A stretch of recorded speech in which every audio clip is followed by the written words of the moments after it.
पूरे विवेकानंद योग अकादमी की तरफ से मैं कल्पना जी को जेआरएफ क्वालिफाई करने की बहुत बहुत शुभकामनाएं देता हूं। तो सर्वप्रथम कल्पना जी, आपको जेआरएफ क्वालिफाई करने के लिए बहुत बहुत शुभकामनाएं। Thank you sir.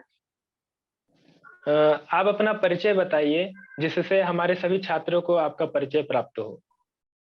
Ji sir, मैं कानपुर देहात के अकबरपुर से रहती बिलोंग करती हूँ। और मैंने अपना ग्रेजुएशन जो है वो मैथ से किया हुआ है। पर एक तो होता है ना कि हम लोगों को फिटनेस के लिए, मतलब मेरे अंदर शुरू से ही था कि खुद को फिट रखने के लिए, तो यहाँ पे योग का कैंप चलता था, तो वहाँ पे जाना हुआ। तो वहाँ पे ऐसा था कि हमको लास्ट में एक एग्जाम देना था। तो वहाँ पे एक पतली सी बुक हमको मिली, तो उसमें योग के बारे में कुछ जो नॉर्मल चीजें लिखी होती हैं वो थी। तो उनको पढ़ करके, मतलब बहुत अच्छा लग रहा था कि ऐसी चीजें भी हैं हमारे जो ग्रंथों में, वेदों में। तो पहले ऐसा कुछ मालूम नहीं था मुझे नेट के बारे में। फिर उसके बाद ये हुआ कि हम सब लोग जो पढ़ते थे, तो वहाँ पे कुछ लोग थे 9-10, तो सब साथ में QCI की तैयारी कर रहे थे। तो उसको पढ़ते पढ़ते एक बुक थी, तो उसके पीछे नेट के जो पेपर थे वो लगे हुए थे। तो मैंने पता किया कि क्या होता है कैसा। उस वक्त तक भी मुझे मालूम था, इतने टफ क्वेश्चंस थे कि एक भी नहीं आ रहे थे सर, इतना पढ़ने के बाद भी। फिर मैंने अध्ययन करना शुरू किया जब योग का। तो पढ़ते पढ़ते एक अंदर से ये था कि इसी फील्ड में क्यों ना, क्योंकि योग एक ऐसी जर्नी है जो कि हम लोग, जैसे आजकल क्या होता है कि किसी भी चीज से परेशान हो गए या किसी भी चीज को लेकर के हम तनाव में चले जाते हैं। ये एक ऐसा करियर है कि हम फिट भी रहते हैं, अपने मन को भी शांत रख सकते हैं। और दूसरी चीज ये कि ये सारी किताबें पढ़ के जो शांति मिली है, उसका मतलब शब्दों में तो नहीं बता सकते हम। और जब भी, मेरी आदत है सर कि बुक्स मेरे पास रहती हैं, हमेशा कहीं भी जाते हैं तो बुक्स रहती हैं, एक ना एक रख लेते हैं कि पढ़ने के लिए। तो उसी के चलते फिर मैंने राजर्षि टंडन यूनिवर्सिटी है जो प्रयागराज में, वहां से MA किया। और MA करते करते मैंने नेट की तैयारी शुरू की। पर सर पहला जो अटेम्प्ट था उसमें सेकंड पेपर तो शुरू से ही पढ़ रहे थे, पर जो फर्स्ट पेपर था मेरा वो वीक था। मतलब टीचिंग से रिलेटेड या रिसर्च, कभी एकदम नई चीजें थी मेरे लिए, तो कभी पढ़ा नहीं था वो सब। और एक गलती ये भी रही कि मॉक टेस्ट की प्रैक्टिस नहीं की। तो जब रिजल्ट आया तो मेरा 2% से JRF रह गया था। तो एक वो था ना कि थोड़ा सा और हो जाता तो हो जाता। पर फिर मैंने क्या किया कि ऐसे ही स्क्रॉल करते करते एक दिन टेलीग्राम पर विवेकानंद योगा एकेडमी के बारे में पता चला, जो कि सबसे अच्छी चीज थी। अगर ना ज्वाइन किया होता तो फिर से शायद रह जाता।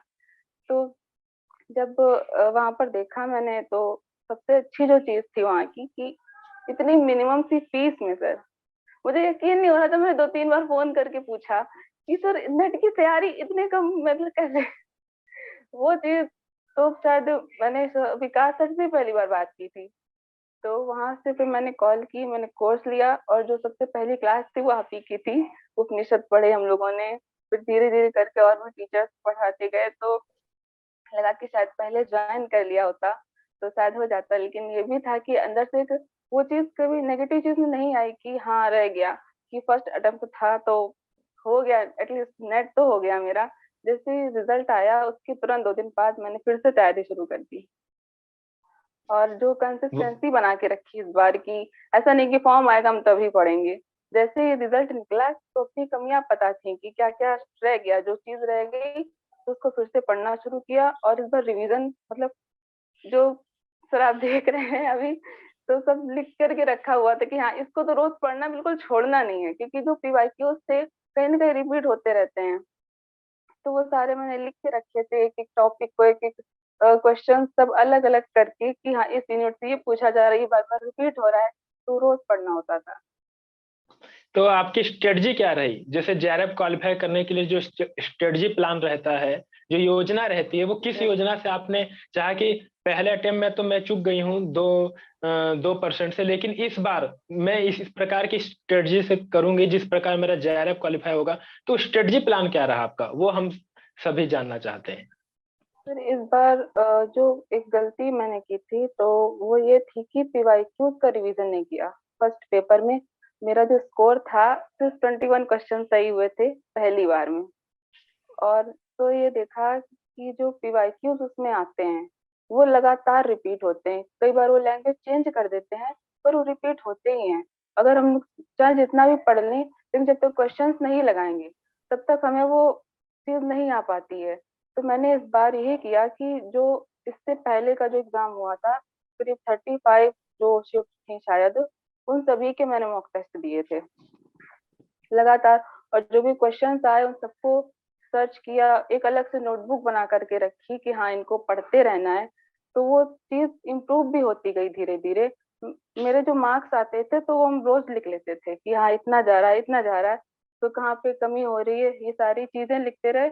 और पेपर 2 का मेरा ये था कि जो पहले से थोड़ा अच्छा था पेपर 1 से, तो उसमें जो चीजें रह जाती थी कि मेरा ह्यूमन एनाटॉमी मुझे कम आती थी, बायो से थोड़ा मतलब नहीं आती थी, तो उस पर थोड़ा फोकस किया।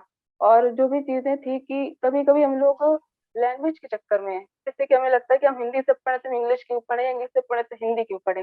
लेकिन ये होता है कि अगर दोनों लैंग्वेज अगर हम लेके चल रहे हैं कि अगर कोई चीज हमें इंग्लिश में समझ में आ रही है तो हम उससे पढ़ लें, कि वो इजी पड़ जाती है। कभी कभी कोई चीज हमें हिंदी में इजी पड़ जाती है, तो अगर आ रहा है समझ में तो हम दोनों को लेकर के चल सकते हैं, क्वेश्चन आराम से सॉल्व हो जाते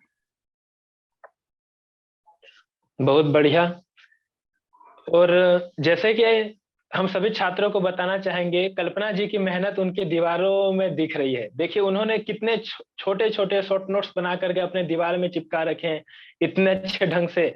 और मुझे लगता है ये रिपीटेशन, ये केवल दीवारों को देख लेती होंगी तो इनका आराम से रिपीटेशन हो जाता होगा। मतलब पूरे हर एक यूनिट वाइज उन्होंने नोट्स अपने दीवारों में रख रखे हैं। तो कल्पना जी, हम जानना चाहेंगे कि आप अपने जो दीवार है वहां पर कौन कौन से नोट्स ऐसे सिस्टमेटिक वहां चिपका रखे हैं। सर यहाँ पर जैसे कि पेपर 2 से ज्यादा चीजें चिपकी हुई हैं। लाइक जैसे कि उपनिषद आते हैं, जैसे कि एक एग्जांपल बता रही हूँ कि कभी कभी हमसे पूछ लिया जाता है कि कौन सा उपनिषद किस वेद से लिया गया है, या उसके अंदर जो हम लोग के जो सिलेबस में मेन टॉपिक हैं वो किस लिए गए हैं। तो उसकी एक पर्ची बना ली मैंने, उसको चिपका लेकिन ये तो आते ही, कभी वो मैचिंग में पूछ लेते हैं हमसे, या कभी कभी ऐसे ऑप्शन दे देते हैं। तो ऐसी सब चीजें लगी हुई हैं। तो हम सभी छात्रों को बताना चाहेंगे कि आपकी मेहनत जो है वो हमें दिख भी रही है। एक तो दीवार के माध्यम से आपकी मेहनत हमें दिख रही है, और दूसरा आपने जो जेआरएफ क्वालिफाई किया है ये आपकी मेहनत का प्रमाण है। इसके लिए अन्य प्रमाण की आवश्यकता नहीं है। जैसा कि वो जेआरएफ क्वालिफाई करना ही एक अपने आप में बहुत बड़ी बात होती है, और वो आपने करके दिखाया है। एक जुनून, एक जज्बा, एक उत्साह। पहली असफलता के बाद आपने दूसरी बार उसको पुनः नहीं दोहराया और कहा इस बार मुझे किसी भी दम पे जेआरएफ करना है, और आपने जेआरएफ किया। अब हम ये सर वो भी जानना मैंने चाहेंगे कि सामने आप। लिख रखा है जी जी, बहुत कि मुझे बढ़िया। जेआरएफ करना है, रोज दिख जाता था कि हाँ ये करना है, तो हाँ अंदर से एक मोटिवेशन आ जाती थी कि हाँ इसको टिक करना है, कि मैंने कर लिया, वो उन्हें करके रखा है। मतलब जैसा कि हमने रहस्य द सीक्रेट मूवी में देखा है कि जो हमें चाहिए वो पहले से हम अपने दिमाग में बना के चलते हैं कि मुझे जेआरएफ करना है। तो आपने पूर्व ही उसको फिक्स कर लिया था कि मुझे जेआरएफ करना है, और वो एक दिन आपको वो चरितार्थ होता हुआ आज दिख रहा है, साकार होता हुआ आज दिख रहा है। और यस सर। तो हम ये जानना चाहेंगे कि आपने हमारे अकादमी के किन किन शिक्षकों से क्या पढ़ा है, और क्या आपको बहुत अच्छा लगा, अन्य अकादमियों की अपेक्षा आपको हमारे अकादमी में क्या विशेष मिला। सर सबसे अच्छी बात तो ये है कि यहाँ पे जितने भी टीचर्स हैं उनका कोई कंपैरिजन नहीं है सर, अपने आप में यूनिक है। और सब इतना फ्रेंडली होकर के पढ़ाते हैं कि अगर पढ़ने बैठ जाओ तो ऐसा लगता नहीं कि हम कोई भी चीज डिस्ट्रैक्ट नहीं कर सकती उस टाइम की, बाहर क्या हो रहा है बिल्कुल नहीं, क्लास में बिल्कुल खो जाते थे हम कि हाँ अब यही है जो भी है, सब सामने चल रहा है, क्लास कब खत्म हो गई हमें नहीं पता। और जैसे कि हम मनन सर आज से पढ़ते थे, उपनिषद पढ़े मैंने, मुझे उपनिषद से डर लगता था थोड़ा सा, क्योंकि उसमें जो संस्कृत लिखी हुई थोड़ी टफ लिखी हुई, मैं उच्चारण भी नहीं मतलब कभी कभी हो पाता उनका मुझसे। तो वो पढ़े आपसे, और मीनाक्षी मैम, आकर्षित सर से योग के अनुप्रयोग पढ़े, अनुजा मैम ने हठयोग इतने अच्छे से पढ़ाया था, क्योंकि हठयोग से भी बहुत सारे क्वेश्चंस आते हैं एक तरह से बिल्कुल, मतलब जो क्विजेज हम लोगों को मिलते थे सॉल्व करने के लिए कि हाँ अब ये दिख रहा है मुझे कि ये इनके इतना स्कोर आ रहा है, सबका स्कोर मालूम चल रहा है, तो कि हम कहाँ पर हैं, मेरा क्यों नहीं अच्छा हो रहा, अब और अच्छे से करना है, ये सारी चीजें रही तो बहुत अच्छा था सर। एक तो एक्सपीरियंस जो है कि हाँ, योग के लिए बेस्ट जगह है ये। तो आपका हमारे विवेकानंद अकादमी के साथ सफर कैसा रहा, मतलब कैसी अनुभूति रही? अनुभूति सर ये रही कि एक खुद में चेंज आया है कि ये देखते थे कि जब हम लोग कैसे कैसे क्वेश्चन पूछ देते थे तब भी टीचर्स बिल्कुल शांति से हमको बताते थे कि हम सोचते थे कि हम तो हमसे कोई पूछ ले तो हम घबरा जाएं कि क्या पूछ लिए, पर उतने ही अच्छे तरीके से कि सर के फेस की स्माइल नहीं जाती थी, हाँ इतना पूछा कि हमको बताना है, तो सर बहुत अच्छा लगता था। बहुत बढ़िया। तो आप आगामी आने वाले छात्रों को क्या प्रेरणा देना चाहेंगे कि वो अपने किस स्ट्रेटजी से, किस प्लान से जेआरएफ क्वालिफाई कर सकते हैं? उनको किस किन चीजों का ध्यान रखना है, कहाँ सावधानियां रखनी है, क्या बताना चाहेंगे आगे आने वाले छात्रों के लिए?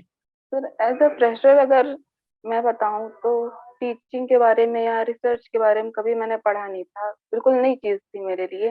पहले तो ये था कि हमने पढ़ लिया और एग्जाम दे आए, पर यहाँ पे देखा कि ऐसा नहीं होता है। सिर्फ उनको टॉपिक समझना है और उससे रिलेटेड वो कोई भी क्वेश्चन पूछ लेते हैं।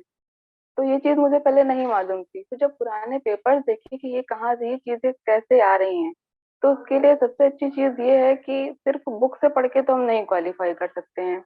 उसके लिए प्रॉपर गाइडेंस की जरूरत है और proper class, proper mock test, हर एक चीज को एक सिस्टम से तरीके से चलाएंगे तभी हम एग्जाम को क्वालिफाई कर सकते हैं। और जैसे कि मैंने बताया कि टीचिंग वगैरह के जो भी चीजें थी, तो बाद में ये समझ में आया कि जो भी अगर हम टीचिंग एप्टीट्यूड सॉल्व कर रहे हैं तो हमको एज अ टीचर खुद को समझना है तभी हम उसको सॉल्व कर सकते हैं। जैसे रिसर्च सॉल्व कर रहे हैं तो एज अ रिसर्चर हमको खुद को सोचना होगा तभी उस चीज में जाके तभी उस क्वेश्चन को सॉल्व कर पाते थे। तो ये सारी चीजें रही, बाकी जो मैथ्स वगैरह का था वो तो था पहले से एक स्ट्रांग जोन अपना, लेकिन जो चीजें पहली बार सामने आ रही हैं उन पर ज्यादा फोकस करने की जरूरत पड़ती है। लेकिन अगर आप जो चीजें मतलब कि मुझे ऐसा लगता है कि टॉपिक मुझे पहले से आता है तो ऐसा नहीं कि उसको बिल्कुल छोड़ देना था, उसको भी डेली पढ़ते थे। मतलब कि आज नहीं पढ़ा तो कल पढ़ लिया, फिर एक दिन छोड़ के फिर पढ़ लिया, बिल्कुल छोड़ नहीं दिया था। लेकिन जो चीजें नई थी उनको ज्यादा पढ़ते थे। और विवेकानंद अकादमी के माध्यम से आपको क्विज के माध्यम से क्या सहायता मिली? क्विज ने आपकी कितनी फिर मदद क्विज की है? का सर बहुत मतलब कि एक तो ये था कि हाँ इस टाइम पे सॉल्व करनी है, सबसे ज्यादा तो टाइम का ध्यान रखना पड़ता है क्योंकि सामने तो हम तो मॉक टेस्ट दे रहे हैं तो वहां पर तो अपनी चल जाती है, लेकिन जब एग्जाम चल रहा होता है तो वो घड़ी नहीं रुकती है, तो उस चीज का ध्यान रखना पड़ता है। और जब क्विज आता था तो हाँ इस टाइम स्टार्ट हो जाना, इतनी देर में खत्म हो जाना, तो हमको लाइव देना पड़ता था। तो इससे अब हमारी स्पीड थी क्वेश्चन सॉल्व करने की वो बढ़ रही थी। और दूसरी चीज ये है कि जब सॉल्व करते तो पता चलता था कि हाँ हम कहाँ पे गलती कर रहे हैं, जो कि हम लोग बोलते हैं सिली मिस्टेक्स हो गई कि वहां पे नहीं लिखा था और हमने हाँ पढ़ लिया। तो ये चीजें ध्यान में आई, फिर हाँ लगा कि इन चीज को इम्प्रूव करना चाहिए, तो ये सारी चीजें जो चीज की वजह से थी वो सॉल्व हुई। मतलब क्विज के माध्यम से आपको बहुत सहायता मिली है, क्विज ने आपको यस सर। कैसे सही करना है, कैसे गलत है, या गलत जो हो रहा है तो फिर आगे से सुधार करके फिर सही कर सके, इसके लिए काफी मतलब मदद की है। यस तो सर। सिर्फ क्वेश्चन सॉल्व करना बहुत जरूरी है, सिर्फ अगर पढ़ लिया है और क्वेश्चंस नहीं सॉल्व किए हैं तो ऐसा तो एकदम एग्जाम देने जाएंगे तो हम डर जाते हैं कभी कभी कि ऐसे कैसे पूछ, लेकिन अगर लगातार सॉल्व करते रहेंगे। मैंने सब पेपर वन के 1 मंथ लगातार मॉक टेस्ट दिए और पेपर टू के जो क्विज थे वो डेली सॉल्व किए, और सबसे ज्यादा तो पीवाईक्यूज ने हेल्प किए सर, बहुत ज्यादा। बहुत बढ़िया। आगे आपके भविष्य की योजना क्या है? आप जो है अब जेआरएफ आपका क्वालिफाई हो गया, तो आगे अब आप क्या करना चाह रहे हैं इस योग योग फील्ड में? सर मुझे आगे तो पीएचडी करनी है योग विषय से, और आगे अगर मेरा भविष्य में अगर अच्छा कुछ योगदान देना है तो ये है कि पढ़ाना है मुझे भी। आप लोगों से इतनी इंस्पिरेशन मिली है मुझे कि लगता है मैं भी पढ़ाऊँ आगे ऐसे, तो यही है सर। बिल्कुल कल्पना जी, हम आपको इस अकादमी में आपसे सहयोग लेते रहेंगे, क्योंकि आप हमारी अकादमी की ही छात्रा हैं। तो यहाँ से जो भी यस छात्र सर। निकलते हैं हमारी अकादमी से जेआरएफ करके, तो हम चाहते हैं कि वो यहाँ यहाँ ही आकर पढ़ाएं और इस योग विषय का ज्ञान अन्य छात्रों को भी दें। तो मैं आपका यस बहुत सर बहुत बिल्कुल। धन्यवाद ज्ञापन करता हूं कि आपने अपना अमूल्य समय देकर आज हम सभी को कृतार्थ किया है। और पुनः आपको जेआरएफ की बहुत बहुत शुभकामनाएं हैं और अग्रिम भविष्य की भी शुभकामनाएं हैं। यथाशीघ्र आप पीएचडी में प्रवेश लीजिए और अपने रिसर्च वर्क को आगे बढ़ाइए। तो पूरे विवेकानंद अकादमी की तरफ से हम आपको शुभकामनाएं व्यक्त करते हैं। बहुत बहुत शुभकामनाएं Kalpana ji. Thank you sir, thank you.